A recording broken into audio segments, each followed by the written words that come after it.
Hello friends, आप सभी का स्वागत है आज की क्लास में। और फ्रेंड्स, आज हमारा टॉपिक रहेगा क्या? अधातु। अधातु यानी नॉन मेटल। कल हमने बात की थी धातु एवं अधातु की, तो कल हमने धातुओं के बारे में पढ़ा था।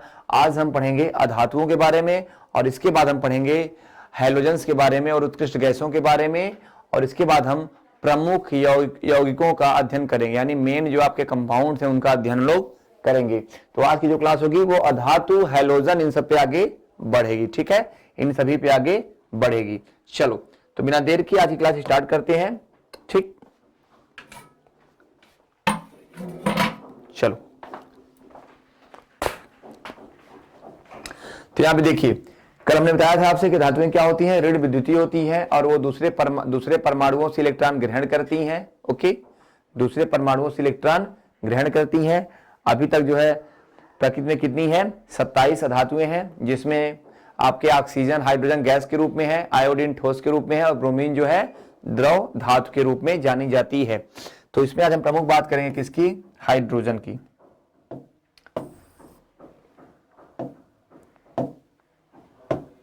हाइड्रोजन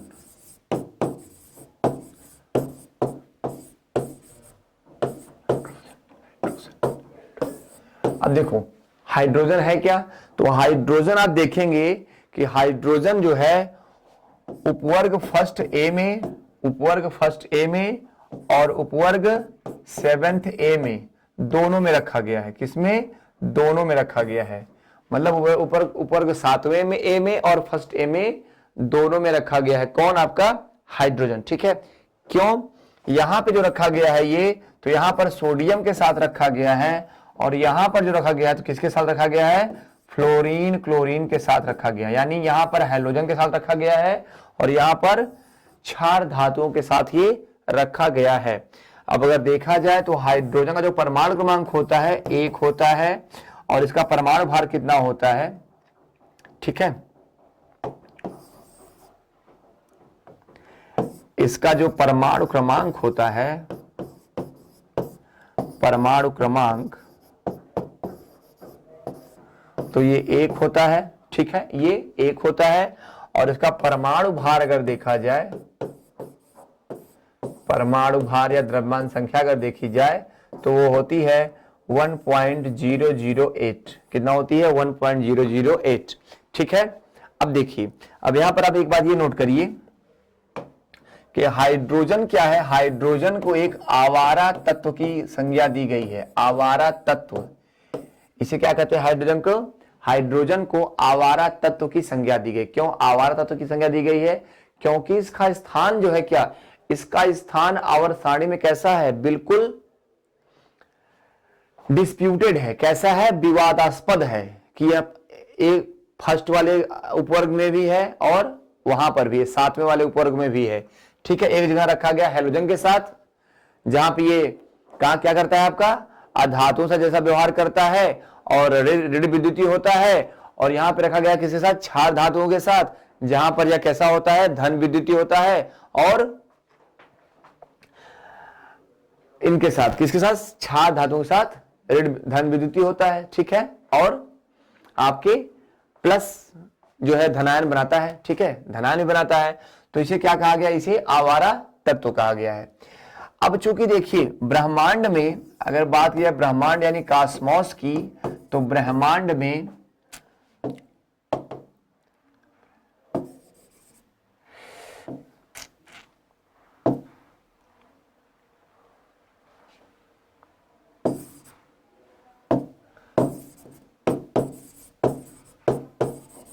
अगर बात है ब्रह्मांड की, तो ब्रह्मांड में पाई जाने वाली सबसे ज्यादा संख्या, सारी मात्रा किसकी होती है? हाइड्रोजन की। ब्रह्मांड में सबसे ज्यादा पाया जाने वाला तत्व है हाइड्रोजन। और ये क्या करता है? ये सूर्य में ये इसकी मात्रा जो है क्या, तारों का अधिकांश भाग किसका बना होता है? तारों का अधिकांश भाग किसका बना होता है? तो तारों का अधिकांश भाग बना होता है आपका हाइड्रोजन परमाणुओं का बना होता है। ठीक है, किसका बना होता है? हाइड्रोजन परमाणुओं का बना होता है। और देखा जाए तो सूर्य में इसकी मात्रा कितनी होती है? लगभग 71% से 72% होती है। यानी सूर्य का भी अधिकांश भाग मतलब 2/3 भाग किसका होता है, हाइड्रोजन का होता है। ठीक है, इसीलिए इसे क्या बोलते हैं, भविष्य का ईंधन कहते हैं। ठीक है, इसे क्या कहते हैं, भविष्य का ईंधन कहते हैं। ठीक है, अब चूंकि आप ये देखिए कि कहां रखा गया है, आवर्त सारणी में पहले उपवर्ग में रखा गया है ये ना। ठीक है, तो ये क्या है, ये आवर्त सारणी का प्रथम तत्व है। क्या है ये, आवर्त सारणी का प्रथम तत्व है। आवर्त सारणी का, आवर्त सारणी का ये क्या है, प्रथम तत्व है। ठीक है, आवर्त सारणी का प्रथम तत्व है। तत्व कौन है आपका, हाइड्रोजन है। ठीक है, क्या है, हाइड्रोजन है, प्रथम तत्व है। लेकिन ब्रह्मांड में क्या है, ब्रह्मांड में सबसे ज्यादा उपस्थित तत्व कौन सा है, हाइड्रोजन। लेकिन अगर बात यह है पृथ्वी की, तो पृथ्वी पर उपस्थित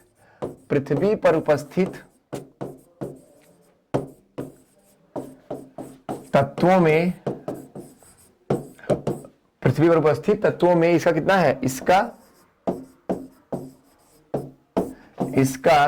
9वां स्थान है। कितना स्थान है इसका, 9वां स्थान है। ठीक है, पृथ्वी पर उपस्थित तत्वों में इसका 9वां स्थान है। ठीक है, इसका 9वां स्थान है। ठीक है, चलो आगे बढ़ते हैं। अब आप ये देखिए, जितने भी तत्व धरती यहां पृथ्वी पे हैं, सभी में आप सभी जानते हैं कि सभी में प्रोटॉन होते हैं, इलेक्ट्रॉन होते हैं, न्यूट्रॉन होते हैं। लेकिन हाइड्रोजन एकमात्र ऐसा तत्व है, हाइड्रोजन एकमात्र ऐसा तत्व है, हाइड्रोजन एकमात्र ऐसा तत्व है जिसमें न्यूट्रॉन का अभाव होता है। जिसमें क्या है, जिसमें न्यूट्रॉन का अभाव होता है।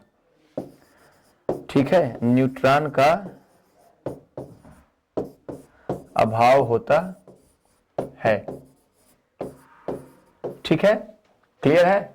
तो हाइड्रोजन क्या है, आवर्त सारणी का प्रथम तत्व है। अभी आपको आवर्त सारणी पढ़ाएंगे, तो आप देखिए आवर्त सारणी का प्रथम तत्व है, पृथ्वी पर उपस्थित तत्वों में इसका 9वां स्थान है, और एकमात्र ऐसा तत्व है जिसमें न्यूट्रॉन का अभाव होता है। इसमें क्या होता है, इसमें जो है नाभिक में सिर्फ, इसके नाभिक में सिर्फ एक प्रोटॉन होता है, नाभिक में सिर्फ एक प्रोटॉन होता है, जबकि इसके नाभिक के बाहर एक इलेक्ट्रॉन होता है। इलेक्ट्रॉन कहां होगा, तो हाइड्रोजन के नाभिक के बाहर होता है। क्लियर है। चलो, तो इसे भविष्य का ईंधन कहते हैं, इसे आवारा तत्व कहते हैं। ये सब इसके बारे में सभी फैक्ट्स हैं। ठीक है, अब चूंकि यह कहां रखा गया है, क्षार धातुओं के साथ, तो यह क्षार धातुओं की तरह, क्षार धातु की भांति क्या करता है, एक इलेक्ट्रॉन त्याग कर देगा। क्या करेगा, एक इलेक्ट्रॉन त्याग करके क्या बनाएगा, आपका धनायन बनाएगा। क्या करेगा, एक इलेक्ट्रॉन त्याग करके धनायन बनाएगा। क्लियर है। और क्या करेगा, हैलोजनों की तरह, हैलोजनों की तरह, भाई दो जगह रखा गया है ना ये, हैलोजनों की तरह,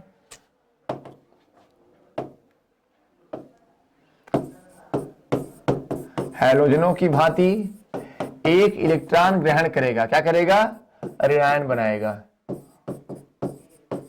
ठीक है, क्या करेगा, ये ऋणायन बनाएगा। ठीक है, हैलोजनों की भांति क्या करता है, यह ऋणायन बनाता है। क्षार धातु के साथ रखा गया है, इसलिए धनायन बनाता है, और यहां क्या करेगा, ऋणायन बनाता है। कहने का मतलब, अगर धनायन बनाएगा तो इसकी ऑक्सीकरण संख्या होगी, ऑक्सीकरण संख्या होगी तो क्या होगी, +1 होगी। क्या होगी, +1 होगी। और अगर ऋणायन बनाएगा तो क्या है, हाइड्रोजन के कुछ यौगिक ऐसे होते हैं जिसमें उसकी क्या होती है, ऑक्सीकरण संख्या कितनी होती है, -1 होती है। कितनी होती है, -1 होती है। तो यह दोनों तरफ के काम करता है, यानी क्षार धातुओं की भांति धनायन बनाता है और हैलोजनों की तरह ऋणायन बनाता है। ठीक है, क्लियर है। चलो ठीक, आगे बढ़ते हैं। अब देखते हैं हाइड्रोजन के कुछ निर्माण की जो विधि होती है, तो हाइड्रोजन बनता कैसे, ये देख लेते हैं, हाइड्रोजन बनता कैसे। ठीक है, हाइड्रोजन बनता कैसे। अब देखो इसके निर्माण की विधि क्या है भैया, ये निर्माण की इसकी विधि देख लो। निर्माण की विधि, तो जिंक पर क्या, जिंक धातु पर जो तनु सल्फ्यूरिक अम्ल होता है, जिंक धातु पर तनु सल्फ्यूरिक अम्ल की क्रिया द्वारा इसका निर्माण होता है। जिंक धातु पर तनु सल्फ्यूरिक अम्ल की क्रिया द्वारा इसका निर्माण होता है। यानी जिंक धातु पर जब H2SO4 क्रिया कराएं तो क्या बनेगा आपका, जिंक सल्फेट बन जाएगा, प्लस आपका हाइड्रोजन गैस क्या होगी, रिलीज हो जाएगी। क्या होगी, हाइड्रोजन गैस रिलीज हो जाएगी। ठीक है, यहाँ पे देख लो ZnSO4 प्लस H2, तो H2O क्या होगा, यहाँ पे रिलीज हो जाएगी। ठीक है, H2O क्या होगा, रिलीज हो जाएगी। या तो फिर आप ऐसा कर सकते हैं, ये तो इसके निर्माण की प्रमुख विधि है कि जिंक पर सल्फ्यूरिक अम्ल की क्रिया करेंगे तो हाइड्रोजन धातु बन जाएगी। ठीक है, या फिर सोडियम के साथ, या फिर सोडियम के साथ करेंगे तो यहां पे क्या होगा, NaOH बन जाएगा। ठीक है, क्या बनेगा, NaOH बन जाएगा। क्लियर है, NaOH बन जाएगा,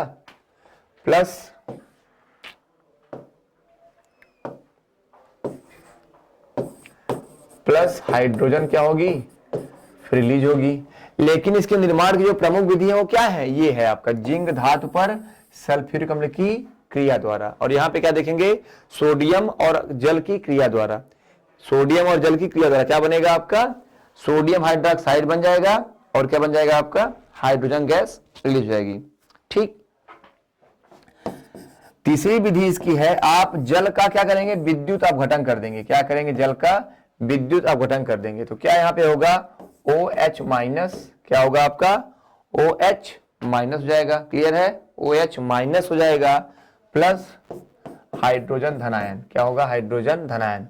क्लियर है, तो हाइड्रोजन के निर्माण की कुछ विधियां हैं, जिंक पर सल्फ्यूरिक अम्ल की क्रिया द्वारा, सोडियम की जल के साथ क्रिया द्वारा, या आपके जल का विद्युत अपघटन करने पर क्या बन जाएगा आपका, हाइड्रोजन का निर्माण हो जाएगा। ठीक है, हाइड्रोजन का निर्माण हो जाएगा। क्लियर है, क्लियर। चलो आगे बढ़ते हैं। अब बात करते हैं हाइड्रोजन के समस्थानिक की, हाइड्रोजन के समस्थानिक की, हाइड्रोजन के समस्थानिक की। तो देखा जाए तो हाइड्रोजन के 3 समस्थानिक हैं। ठीक है, हाइड्रोजन के 3 समस्थानिक हैं। हाइड्रोजन के 3 समस्थानिक होते हैं। कौन कौन से, नंबर 1 आपका है जिसे हम कहते हैं प्रोटियम,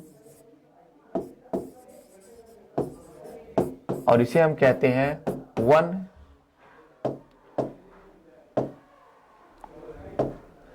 इसे हम कहते हैं 1H1। क्या कहते हैं इसे, 1H1 कहते हैं। दूसरा क्या है, ड्यूटीरियम,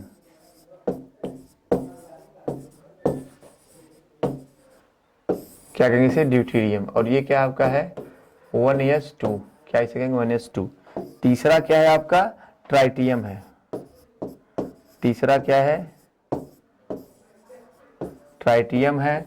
और ट्राइटियम क्या है, 1H3 है। क्या है ये आपका, 1H3 है। ओके, तो यहां पे देखिए हाइड्रोजन के 3 समस्थानिक होते हैं, 1H1, 1H2 और 1H3। अब यहाँ पे जो प्रोटियम है इसे क्या बोलेंगे हम, इसे हल्का या सबसे हल्का समस्थानिक है। इसे क्या बोलेंगे, हल्का हाइड्रोजन कहेंगे। इसे क्या कहेंगे हम, इसे हम हल्का हाइड्रोजन भी कहते हैं। ठीक है, हल्का हाइड्रोजन भी कहेंगे। और तीनों समस्थानिकों में सबसे अधिक अगर देखा जाए तो यही उपलब्ध होता है। ठीक है, तीनों समस्थानिकों में अगर उपलब्धता के तौर पर देखा जाए तो सबसे ज्यादा कौन होगा, प्रोटियम की प्राप्ति होती है। ठीक है, अब जो ट्राइटियम होता है तो यह क्या है, ट्राइटियम आपका रेडियो एक्टिव समस्थानिक है। क्या है आपका, ट्राइटियम रेडियो एक्टिव समस्थानिक है। ठीक है, ट्राइटियम क्या है आपका, रेडियो एक्टिव समस्थानिक है। ठीक है, ट्राइटियम आपका रेडियो एक्टिव समस्थानिक है। क्लियर, चलो आगे बढ़ते हैं।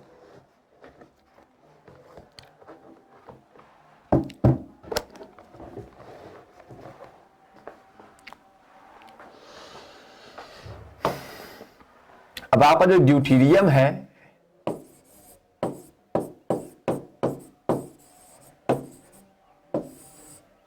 जो ड्यूटीरियम है इसे हम भारी जल भी कहते हैं। क्या है? इसे भारी जल भी कहते हैं, भारी जल कहते हैं। ठीक है, इसे भारी जल कहते हैं। कैसे? इसका वो क्या है, फार्मूला क्या है? इसे हम D2O कहते हैं।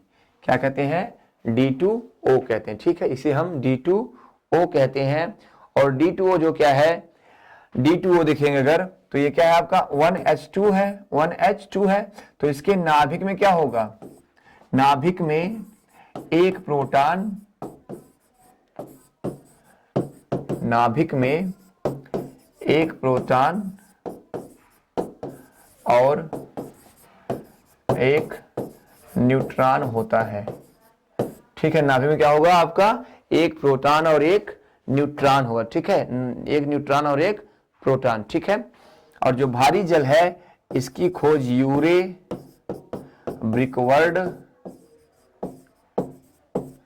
और मर्फी ने कब की थी? 1931 में की। ठीक है, D2O की अगर खोज देखा जाए तो किसने की? यूरे ब्रिकबर्ड और मर्फी ने 1931 में की थी। ठीक है, यूरे ब्रिकबर्ड और मर्फी ने की थी। क्लियर है? अब देखो ये बहुत ही महत्वपूर्ण है, बहुत ही महत्वपूर्ण। कैसे है? D2O का उपयोग, D2O का उपयोग नाभिकीय अभिक्रिया में, D2O का उपयोग नाभिकीय अभिक्रिया में, नाभिकीय अभिक्रिया में मंदक के रूप में, मंदक के रूप में किया जाता है। मंदक के रूप में किया जाता है। ठीक है, D2 का उपयोग कहां होता है? मंदक के रूप में किया जाता है। ठीक है, अब देखेंगे आप क्या आपका 1S3। ठीक है, 1S3। अब ये क्या है? यह हाइड्रोजन का एक दुर्लभ समस्थानिक है। क्या है? एक दुर्लभ समस्थानिक है। और यह क्या कैसा होता है? यह अस्थाई होता है। कैसा होता है? ये टेम्पोररी होता है। ठीक है, तो ये क्या है? आपके हाइड्रोजन का एक दुर्लभ और अस्थाई समस्थानिक होता है। ठीक है, इसमें आपका अगर देखा जाए तो इसमें 2 न्यूट्रॉन और एक प्रोटॉन होते हैं। ठीक है, 2 न्यूट्रॉन और एक प्रोटॉन होता है। ठीक है, इसमें क्या होते हैं? इसमें एक प्रोटॉन और 2 न्यूट्रॉन ठीक होते हैं। ठीक है, इसमें आपका एक प्रोटॉन और 2 न्यूट्रॉन होता है। किसमें आपका? किसमें? ट्राइटियम में। ओके, और इसका जो अर्ध आयु क्या, इसकी जो अर्ध आयु होती है वो कितनी होती है? लगभग 12.4 वर्ष होता है। ध्यान दीजिएगा इसको। ट्राइटियम की जो अर्ध आयु होती है कितनी होती है? तो 12.4 वर्ष होता है। क्लियर है? 12.4 वर्ष होता है। ठीक है, ये तो हो गया हाइड्रोजन का पूरा आपका ओ। क्लियर है? अच्छा, हाइड्रोजन की खोज देख लीजिए। हाइड्रोजन मैंने आपको बताया ना, भारी जल की खोज बताया। जो आपका हाइड्रोजन है इसकी खोज किसने की थी? थोड़ा सा स्लिप हो गया दिमाग से। H2 की खोज किसने की थी? कैवेंडिश ने की थी। इनका नाम क्या था? Henry Cavendish. कब की थी इन्होंने? 1766 में की थी। ठीक है, कब की थी? 1766 में की थी। किसकी खोज? हाइड्रोजन खोज। क्लियर है? इसकी खोज कैवेंडिश ने कब की थी? 1766 में की थी। ठीक, अब आते हैं इसका उपयोग देखते हैं, हाइड्रोजन के उपयोग। अब देखो एग्जाम में आपके प्रश्न आता है कि आपकी जो अमोनिया गैस है NH3 है, तो अमोनिया जो गैस होती है वो कैसे बनती, किस विधि से बनती है? पूछता है कि अमोनिया बनाने की, अमोनिया के निर्माण की प्रमुख विधि है। तो आप जानते हैं जो उसकी प्रमुख विधि है वो कौन सी विधि है? हैबर विधि है। क्या है? हैबर विधि द्वारा अमोनिया के निर्माण में, अमोनिया के निर्माण में, ठीक, हैबर विधि द्वारा क्या होता है, हैबर विधि द्वारा अमोनिया के निर्माण में भी किसका उपयोग होता है, हाइड्रोजन का। वनस्पति आप डालडा उल्डा खाते ही होंगे, वनस्पति घी आता है ना, वनस्पति घी के निर्माण में, वनस्पति तेलों के निर्माण में किसका उपयोग होता है, हाइड्रोजन का निर्माण होता है, हाइड्रोजन का उपयोग होता है। क्लियर है, ठीक है। वनस्पति घी यानी जो डालडा, झूला, रथ, 2 बैल, ये सब आते हैं ना, तो ये सब बनते कैसे हैं, ये आपके हाइड्रोजन, इनमें क्या होता है, हाइड्रोजन का उपयोग होता है। क्लियर है, ठीक। साथ ही साथ देखिए बार्निश होती है, बार्निश, एक बार्निश होती है जो पेंट के रूप में यूज करते हैं, छूटती नहीं जल्दी। अक्सर कई लोग होली होली में देखते हैं पोत पात देते हैं चेहरे पर, छूटती नहीं बार्निश। बार्निश मेथिल एल्कोहल, अब देखिए मेथिल एल्कोहल ध्यान रखिएगा, मेथिल एल्कोहल ये क्या है आपका, ये आपका CH3OH है, और यही क्या है आपका है, यही आपका जहरीली शराब है, इसी क्या बोलते हैं, जहरीली शराब कहते हैं। ठीक है, मेथिल अल्कोहल क्या है, जहरीली शराब है, और जो एथिल अल्कोहल क्या है, वो जहरीली नहीं होती। ठीक है, तो बार्निश के उपयोग, बार्निश के निर्माण में, मेथिल अल्कोहल के निर्माण में, कृत्रिम पेट्रोल बनाने में, आपने देखा ना, मैंने बोला ना भविष्य का ईंधन है। ठीक, कृत्रिम ईंधन लिख दीजिएगा यहां पे, तो और सही लगेगा, कृत्रिम ईंधन।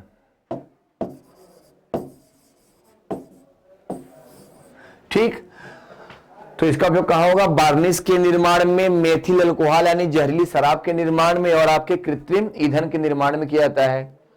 धातुओं काटने और जोड़ने में भी इसका उपयोग होता है। कहां होता है भैया, तो धातुओं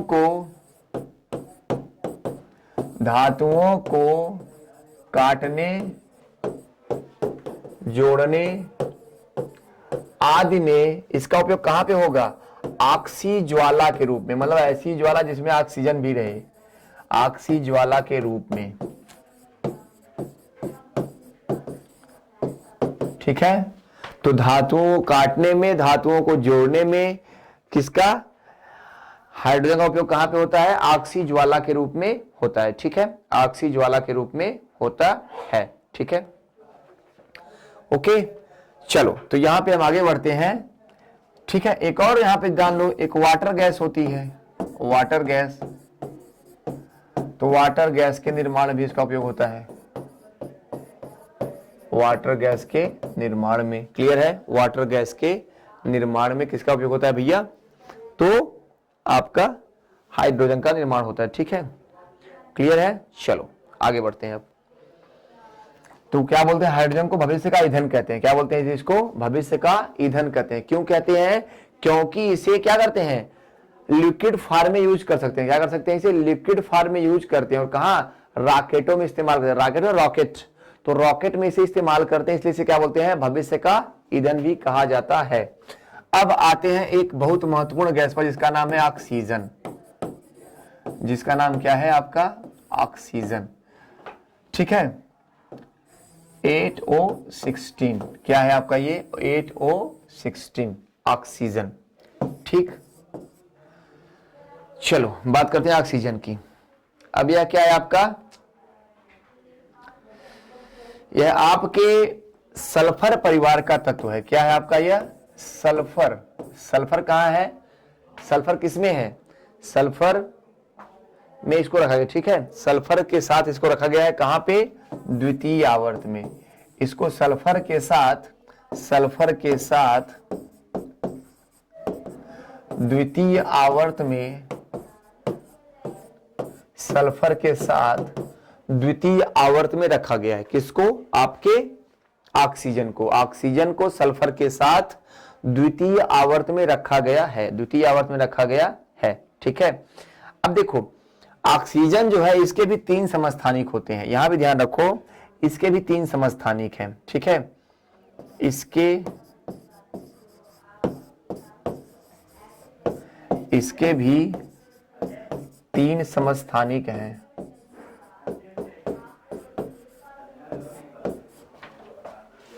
इसके भी 3 समस्थानिक, कौन कौन से, आपके 8O16, 8O17 और 8O18, ठीक है। 8O16, 8O17 और 8O18, क्लियर है। 8O16, 8O17 और 8O18, ठीक है। अब जो ऑक्सीजन है तो इसकी खोज किसने की? तो ऑक्सीजन की खोज 1772 में सीले नामक साइंटिस्ट ने की। किसने की? ऑक्सीजन की खोज 1772 में 1772 में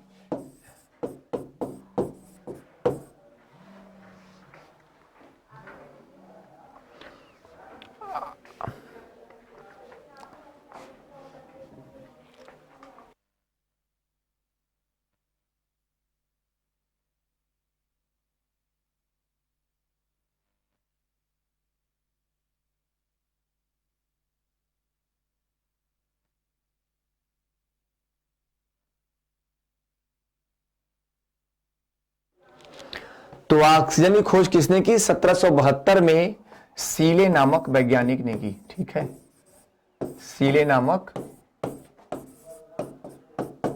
वैज्ञानिक ने की, ठीक। ऑक्सीजन की खोज 1772 में सीले नामक वैज्ञानिक ने करी थी, ठीक है। ओके, ठीक है। अब अगर देखा जाए तो पृथ्वी पर उपस्थित तत्वों में सबसे ज्यादा मात्रा किसकी होती है? ऑक्सीजन की होती है। किसकी होती है? यह पृथ्वी पर पाया जाने वाला सबसे ज्यादा तत्व कौन सा है? 46.8 होती है। ये क्या होती है? 46.8 होती है। लेकिन अगर वायुमंडल की बात करें तो वायुमंडल की, ठीक है, एक मिनट, चलो फिर से देखते हैं इसको। पृथ्वी पर उपस्थित तत्वों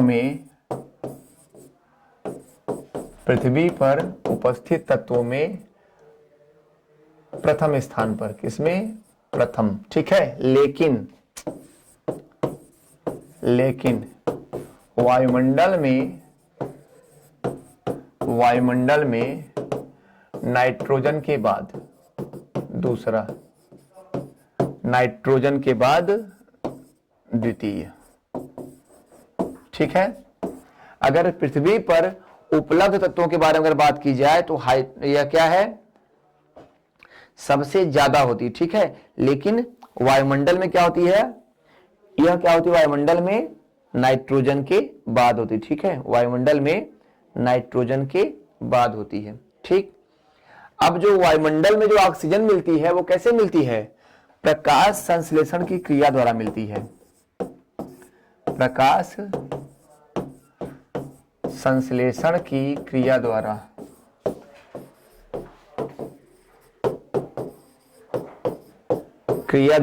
क्या होती है? प्राप्त होती है।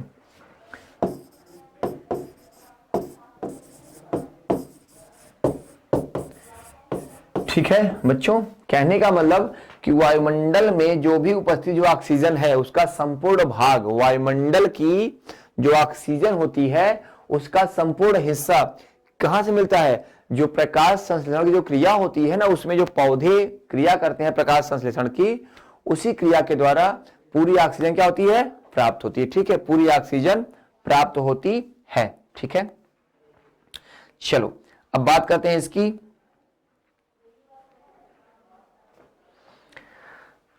अब इसके उपयोग देख लेते हैं, थोड़ा हम लोग उपयोग देख लें इसके। चलो उपयोग देख लेते हैं,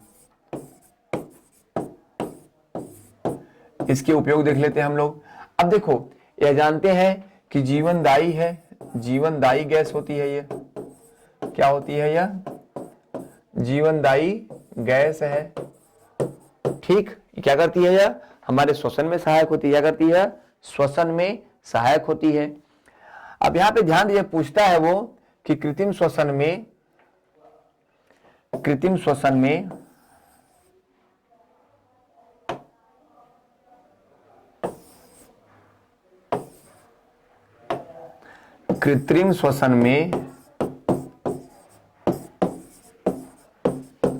श्वसन में इसका उपयोग नहीं करते हैं। ध्यान दीजिएगा, क्योंकि यह ठंडी होती है। क्या होती है? ठंडी होती है। कृत्रिम श्वसन में ऑक्सीजन के साथ हीलियम का मिश्रण दिया जाता है। यह भी क्वेश्चन आता है आपका। कृत्रिम श्वसन में ऑक्सीजन के साथ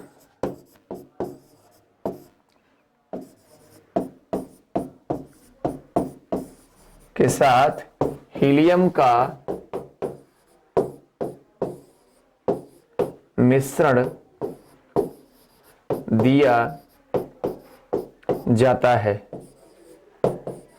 ठीक है, क्या करते हैं, कृत्रिम श्वसन में जो आप कहते हैं ना सिलेंडर में गैस भर के आती है, तो सिलेंडर में गैस जो भर के आती है उसमें क्या करते हैं, ऑक्सीजन के साथ क्या करते हैं, हीलियम का मिश्रण दिया जाता है।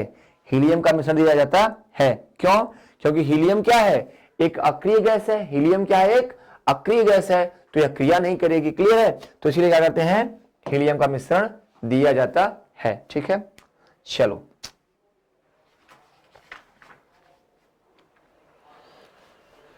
अब बात करते हैं ओजोन की। जो आपकी प्रमुख धातुएं उनकी बात हम कर लेते हैं। ठीक है, ओजोन की बात करें तो इसका फार्मूला क्या है, यह O3 होता है। क्या है, क्या होता है, O3 है। यह क्या है, यह ऑक्सीजन का क्या है, एक अपर रूप है, यानी एलोट्रॉप है। यह ऑक्सीजन का एक अपर रूप है, अपर रूप यानी एलोट्रॉप है। क्या है आपका, एलोट्रॉप से। ठीक है, क्या है यह, एलोट्रॉप से। ओके, क्या है ऑक्सीजन का एक अपर रूप यानी एलोट्रॉप से। क्लियर है? चलो अब देखो, यह जो ओजोन होती है क्या होती है, इसमें सड़ी मछली जैसी गंध आती है। क्या होती है, सड़ी मछली जैसी गंध आती है।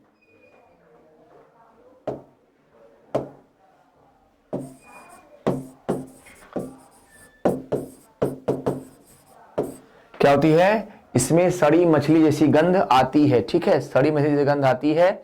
ठीक है, इसी का क्या हुआ, जो मछली वाली गंध है इसीलिए क्या हुआ, एक वैज्ञानिक थे आपका, उनका नाम था सानबाइन, और इसीलिए सानबाइन ने इसे क्या कहा, इसे ओजोन का नाम दिया। ठीक है, सानबाइन ने ओजोन का नाम दिया। ठीक, ओजोन का नाम दिया। ठीक है, क्यों ओजोन का नाम दिया, क्योंकि इसकी दुर्गंध कैसी होती है, सड़ी मछली जैसी। कैसी होती है, सड़ी मछली जैसी होती है। अब ध्यान रखिएगा, चाहे ऑक्सीजन हो चाहे ओजोन हो, दोनों क्या होती हैं, दोनों वायु से भारी होती हैं। दोनों क्या होती हैं, वायु से भारी होती है। और जो ओजोन क्या होती है, यह विषैली होती है। कैसी होती है, यह विषैली होती है। लेकिन ओजोन का एक काम और क्या है हमारे साथ, क्या है कि यह हमारी जो है मानव मतलब पराबैंगनी किरणों को, जो अल्ट्रा वायलेट रेज होती हैं, पराबैंगनी विकिरण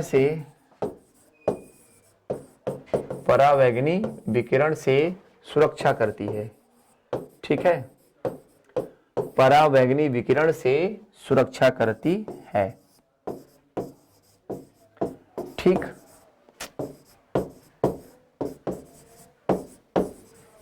ओके, पराबैंगनी विकिरण क्या होते हैं, यूवी रेज होती हैं। क्या होती हैं, अल्ट्रा वायलेट रेज। ठीक, okay, UV rays. Clear, UV rays से हमारी सुरक्षा करती है। क्लियर है? चलो, अगर ओजोन का अपघटन करेंगे हम, ओजोन को अगर क्या विद्युत अपघटन करेंगे क्या होगा, हमको ऑक्सीजन प्राप्त जाएगी। क्या होगा, ऑक्सीजन प्राप्त होगी। क्लियर है? चलो अब बात करते हैं आपकी अन्य धातुओं की। ठीक है, अन्य धातुओं की बात करते हैं हम। ठीक है, चलो अब बात करते हैं फास्फोरस की। ठीक है, बात करते हैं फास्फोरस की। ठीक,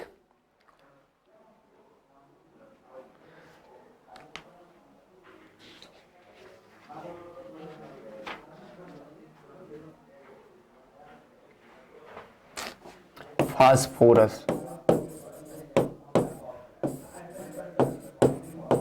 ठीक है, फास्फोरस क्या होता है, इसका परमाणु क्रमांक कितना है, इसका परमाणु क्रमांक 15 है। ठीक है, इसका परमाणु कितना है, 15 है। ठीक है, अब यह कहां पे है, यह वर्ग 15 में है। किसमें है, वर्ग 15 में। क्लियर, और किसके साथ, नाइट्रोजन के ठीक नीचे, वर्ग 15 में,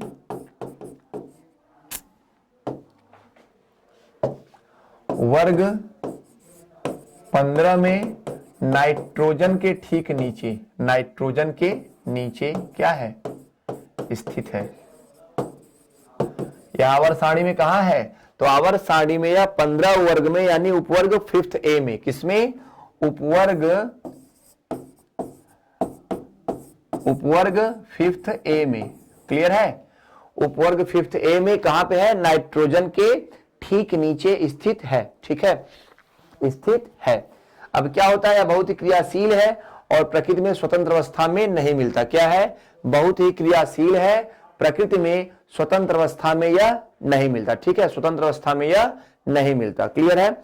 अब देखो, अब जो फास्फोरस होता है, फास्फोरस, तो यह क्या होता है, बहुत ही ज्वलनशील होता है।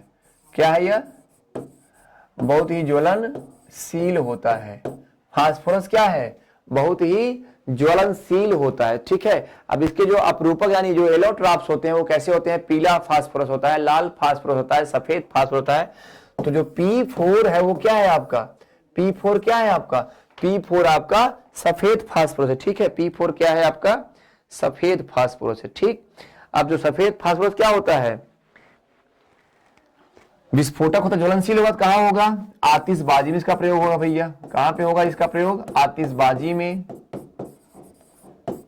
माचिस उद्योग में, हमारी जो मैच स्टिक बनती है ना, दिया सलाई, माचिस उद्योग में, माचिस उद्योग में। ठीक है, माचिस उद्योग बनता है। ठीक है, पटाखों के निर्माण में इसका उपयोग, यहां लिखा तो आतिशबाजी, खैर। ठीक है, क्लियर। अच्छा ये भी जानिए, इसकी विषैली क्या बनती है, इसकी विषैली दवाएं बनती हैं। क्या बनती है इसकी, इससे क्या होती है, विषैली औषधियां बनती हैं। कैसे, आपने देखा हुआ एक गैस है आपका फास्जीन, फास्फिन है ना, PS3, फास्फिन क्या है, PS3 है, तो कैसी है, बहुत विषैली होती है।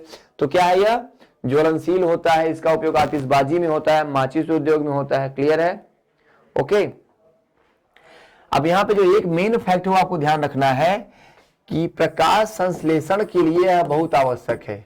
प्रकाश संश्लेषण की क्रिया के लिए, प्रकाश संश्लेषण की क्रिया के लिए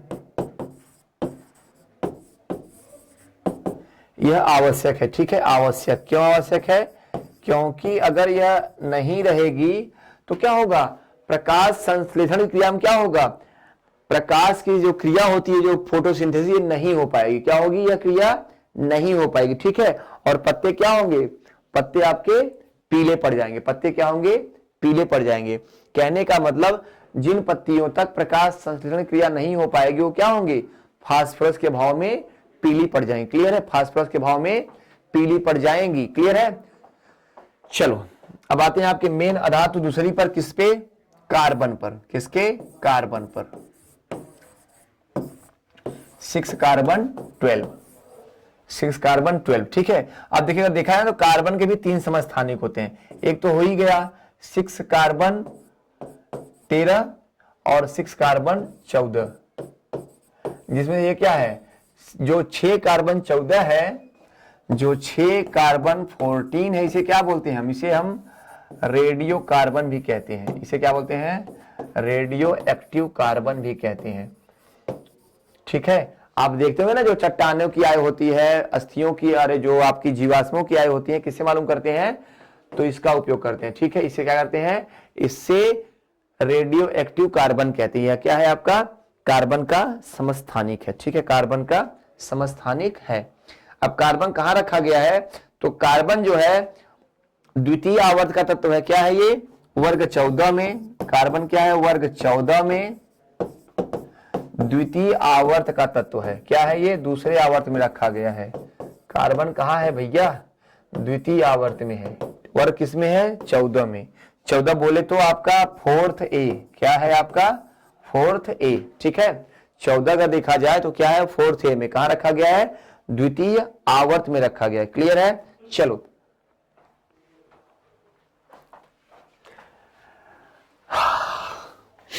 अब अगर बात करें कार्बन के तत्वों की, तो कार्बन जो है देखिए कई रूपों में मिलता है। कार्बन जो है कई रूपों में मिलता है। ठीक है, यह प्रकृति में क्या होता है, यह प्रकृति में अत्यधिक मात्रा में पाया जाता है। यह क्या होता है, यह प्रकृति में अत्यधिक मात्रा में पाया जाने वाला तत्व है। ठीक है, अब देखिए अगर देखा जाए तो यह शुद्ध रूप में क्या मतलब जो इसकी जो मुक्त अवस्था होती है, यह मुक्त अवस्था में, यह मुक्त अवस्था में, यह मुक्त अवस्था में हीरे के रूप में,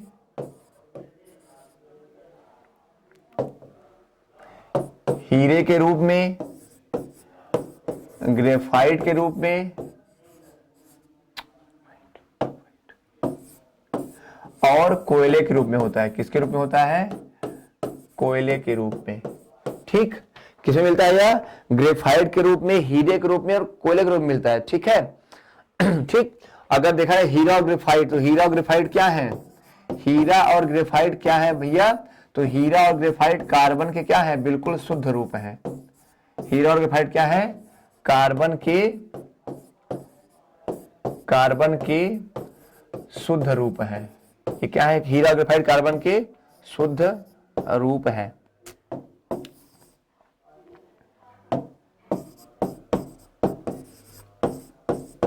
ठीक, हीरा और ग्रेफाइट क्या है, कार्बन के शुद्ध रूप होते हैं। अब बात करते हैं हीरे की। अगर बात करें हीरे की, तो जो हीरा होता है क्या है भैया, हीरा देख लिया जाए, कहते हैं ना बिल्कुल हीरा है मेरा बेटा। ठीक है, तो हीरा क्या है, यह कार्बन का सबसे शुद्ध रूप है। यह कार्बन का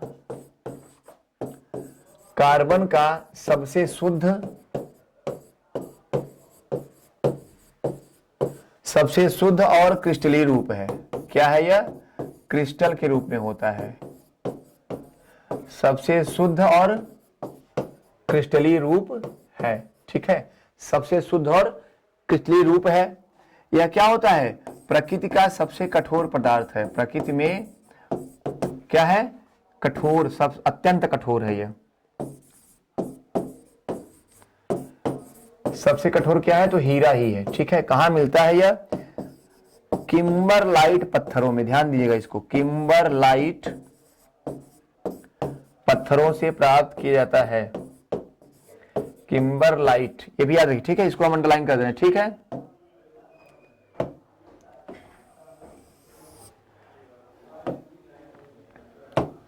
किम्बरलाइट पत्थरों से प्राप्त किया जाता है। क्लियर है। ठीक, अब देखिए यह क्या लिखा मैंने, बहुत ही कठोर है। तो कठोरता क्या होगा, इसका उपयोग धातुओं को, बड़े बड़े पत्थरों को आदि को काटने में किया जाता है। ठीक है, काटने में किया जाता है। ओके, चलो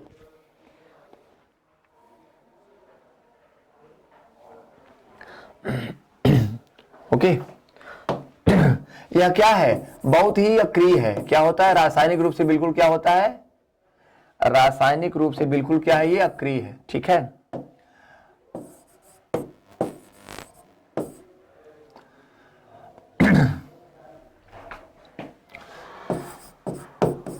रासायनिक रूप में, चलो फिर से लिखते हैं यार, रासायनिक रूप से अक्रिय होता है।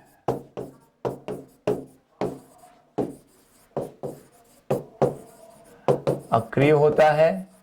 ठीक, तथा क्या होता है, ये विद्युत और उष्मा दोनों का कुचालक होता है। तथा विद्युत उष्मा का कुचालक होता है। क्या है, कुचालक होता। क्लियर है। तो हीरा क्या है, रासायनिक रूप से बिल्कुल अक्रिय होता है। अक्रिय है तभी क्या मिलता है, तभी आपकी ये मुक्त अवस्था मिलता है। या क्या होता है, विद्युत और उष्मा का कुचालक होता है। ठीक है, विद्युत उष्मा का कुचालक होता है। ठीक है, लेकिन इसका एक खासियत इसकी है कि अगर इसको 900 डिग्री सेंटीग्रेड से ऊपर अगर क्रिया कराएंगे, किससे, कार्बन डाइऑक्साइड से, किससे, कार्बन डाइऑक्साइड से कराएंगे क्रिया, तो क्या होगा यह, ऑक्सीजन, सॉरी, अगर इसको 900 डिग्री सेंटीग्रेड से अधिक ताप पर अगर क्रिया कराएंगे किससे? ऑक्सीजन से। तो क्या बन जाएगा? यह कार्बन डाइऑक्साइड का निर्माण करता है। अगर हीरे को 900 डिग्री ताप पर अगर ऑक्सीजन से क्रिया कराएंगे तो क्या करता है? यह आपके कार्बन डाइऑक्साइड का निर्माण करता है। ठीक है, अब देखिए, अब आपके जो एग्जाम में क्वेश्चन आता है, पूछता है कि हीरे में कितने कार्बन होते हैं, तो इसमें क्या होते हैं? 4 कार्बन परमाणु होते हैं। हीरे में क्या होते हैं? 4 कार्बन परमाणु होते हैं। अर्थात यह कैसा होता है? चतुष्कोणीय होते हैं। कैसे होते हैं?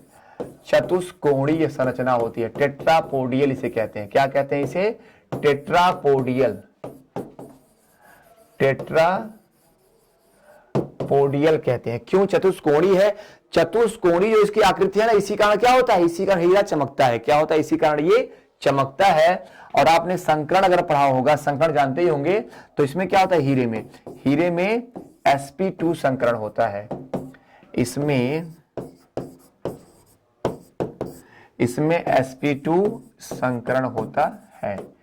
तो हीरे में क्या होता है? हीरे में अगर देखा जाए तो हीरे में 4 कार्बन परमाणु होते हैं। क्या होते हैं? 4 कार्बन परमाणु होते हैं और इसमें sp3 संकरण होता है। ठीक है, इसमें sp3 संकरण हो चतुष्कोणीय, इसमें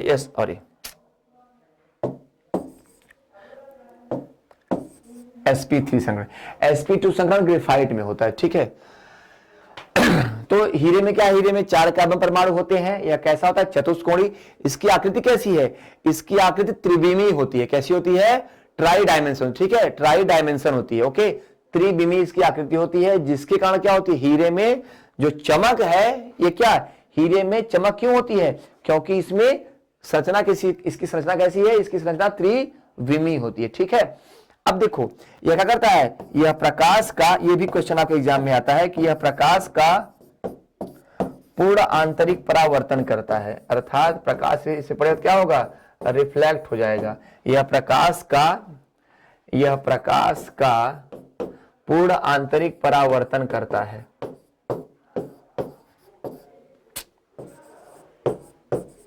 क्लियर है मेरे बाबू? सब सही है? क्लियर? चलो, तो यहां पे देख लिया हमने, हीरा देख लिया। हीरा क्या है? कार्बन का एक शुद्ध रूप है। दूसरा देखेंगे यहां पे ग्रेफाइट। ठीक है, ग्रेफाइट।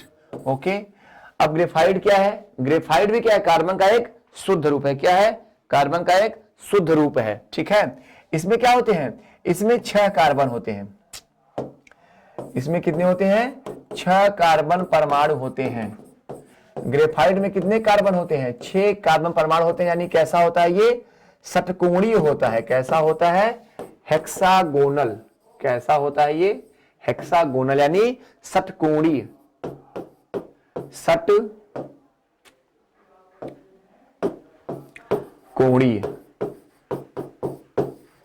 ठीक है, क्या होता है ये? षटकोणीय होता है। कौन? ग्रेफाइट। और ग्रेफाइट षटकोणीय होता है और इसमें sp2 संकरण होता है। क्या होता है इसमें? sp2 संकरण होता है। क्या होता है इसमें? sp2 संकरण होता है। ठीक है, sp2 संकरण होता है। क्लियर है? चलो, अब देखो यहां पे देखेंगे हम। अब जो ग्रेफाइट होता है, अगर इसको कागज पर अगर हल्का सा रगड़ा जाए तो क्या होता है? यह हल्का सा काला निशान छोड़ता है। तो जो पेंसिल की नोक होती है, पेंसिल का निर्माण किससे होता है? ठीक है, पेंसिल का निर्माण किससे होता है? ग्रेफाइट से होता है। किससे होता है पेंसिल का निर्माण? पेंसिल का निर्माण ग्रेफाइट से होता है। ठीक है, क्लियर है? तो पेंसिल का निर्माण होगा किससे? ग्रेफाइट से किया जाएगा। ठीक है, चलो ओके। अब जो आपका देखेंगे, तो यहां पे हमने देखा हमने देखा कार्बन के 2 अपर रूप है, हीरा और ग्रेफाइट। हीरा कैसा है? प्रकृति में उपस्थित अत्यंत कठोर पदार्थ है। ध्यान दीजिएगा, हीरा क्या है? प्रकृति में उपस्थित अत्यंत कठोर पदार्थ है। और इसका उपयोग कहां होता है? धातुओं को काटने में, चट्टानों के छेद करने में, तमाम जो है उपयोग होते हैं इसके। और यह कहां मिलता है? तो यह किम्बरलाइट पत्थरों में मिलता है। कहां मिलता है? यह किम्बरलाइट पत्थरों में मिलता है। और इसमें sp3 संकरण होता है। हीरे में क्या होता है? sp3 संकरण होता है। और इसकी संरचना कैसी होती है हीरे की? तो चतुष्कोणीय होती है। कैसी होती है? चतुष्कोणीय होती है। और यह प्रकाश का पूर्ण आंतरिक परावर्तन करता है। अब अगर बात करें ग्रेफाइट की, तो ग्रेफाइट कैसा होता है? ग्रेफाइट नर्म होता है। कैसा होता है ग्रेफाइट? ग्रेफाइट नर्म होता है, और क्या होता है, लुब्रिकेंट होता है, यानी स्नेहक टाइप का होता है ये, ठीक है। और यह क्या करता है, इसमें 6 कार्बन परमाणु होते हैं और यह sp2 संकरण होता है, ठीक है। ग्रेफाइट को क्या बोलते हैं, ब्लैक डायमंड भी कहते हैं। इससे क्या, इससे ग्रेफाइट से क्या है, नकली डायमंड बनते हैं, यानी कृत्रिम हीरा किससे बनेगा, तो ग्रेफाइट से, याद रखिएगा इसे नकली हीरा भी कहते हैं। तो ग्रेफाइट से क्या बनते हैं, ग्रेफाइट से आपके नकली हीरे का निर्माण किया जाता है। ओके, तो साथियों अब हम जो है कल से,